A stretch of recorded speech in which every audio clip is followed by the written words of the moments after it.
অনেক মানুষ আতঙ্ক হয়ে গেছে। কিরে দোস্ত, ভূমিকম্প হয়েছে জানোস না? হে আজকে ভূমিকম্প হয়েছে।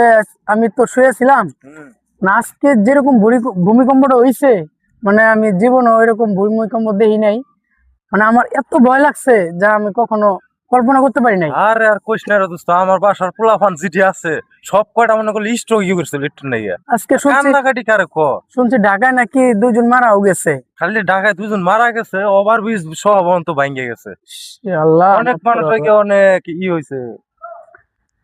আমি এতটা ভয় পাইছি আজকে ভূমিকম্পতে, কিন্তু এর চেয়ে ভয় আমি কোনোদিনও পাই নাই কোনো কিছু দেখা। কিন্তু আজকে ভূমিকম্পতে অনেক ভয় পাইছি।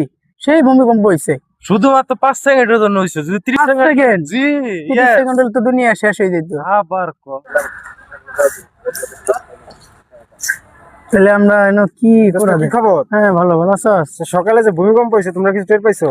আবার কইছে ভূমিকম্প হইছে, আমার বাসার পোলাপান যেটি আছে 10:45 তো সেই ভূমিকম্প। 10:45 ভূমিকম্প হয়েছে, আমরা টের পাইছি। কিন্তু মানে খুব আজকে আতঙ্কের ভিতরে বাচ্চা কাচ্চা নিয়ে তো আতঙ্ক, খুব মানে আতঙ্ক। সেই সেই আজকে শুনলাম অনেক যে অনেক লোক আহত হয়েছে। হ্যাঁ হ্যাঁ, হ্যাঁ, আজকে আমি অনেক ভয় পাইছি।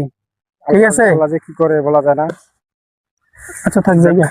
থাক ভাই, তাহলে থাক, তাহলে আমি বসো, হ্যাঁ? এই জায়গায় থাক। হ্যাঁ। আমি আরো কিছু লোক জানার লাগবে, কেন কি অনেক মানুষ আতঙ্ক হয়েছে। হ্যাঁ। সবাই না জানালে তো সবাই আচ্ছা আচ্ছা আচ্ছা, যাও তাহলে বসো না। জানি না আজকে যে একটা দিন গেছে আল্লাহ দিলে। কিরে, কি খবর তো গো? ভালো ভালো আছিস? এই তো, কি অবস্থা তো? কি হয়েছে হঠাৎ করে? আরে ভাই কইস্তা, দেশে থাউন যাবো আর এই অবস্থাটা ঘটনা ঘটছে সকালে। ও সকালে 10:40 ভূমিকম্প হয়েছে। হ্যাঁ, টাইম টিম তো জানি না, তো কি করছে। আছিলাম তো বিছনাথ পয়রা, পরে না দিই বাসায় যে ভয়টা পাইছি আজকে ভূমিকম্প এই সিকিউর বাকুর পারতাছে সবাই। পোলা পাইন মই মুড়ি দিই সিকিউর পরে উইটা দিই, এই অবস্থা। আমরা আল্লাহর কাছে দোয়া করি এরকম ভূমিকম্প জানি আর কোনোদিন না হয়। হ্যাঁ অবশ্যই, আমরা দোয়া করতে হবে, নামাজ কালাম পড়তে হইব। সবাই নামাজ কালাম পড়বা, ঠিক আছে? ইনশাআল্লাহ ইনশাআল্লাহ, আমরা 5 ওয়াক্ত নামাজ কালাম পড়ার জন্য প্রস্তুতি নিতে হবে অবশ্যই। হ্যাঁ ঠিক আছে, নিতে হবে।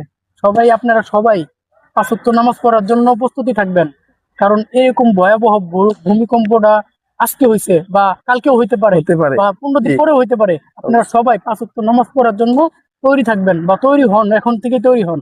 ঠিক আছে, ধন্যবাদ।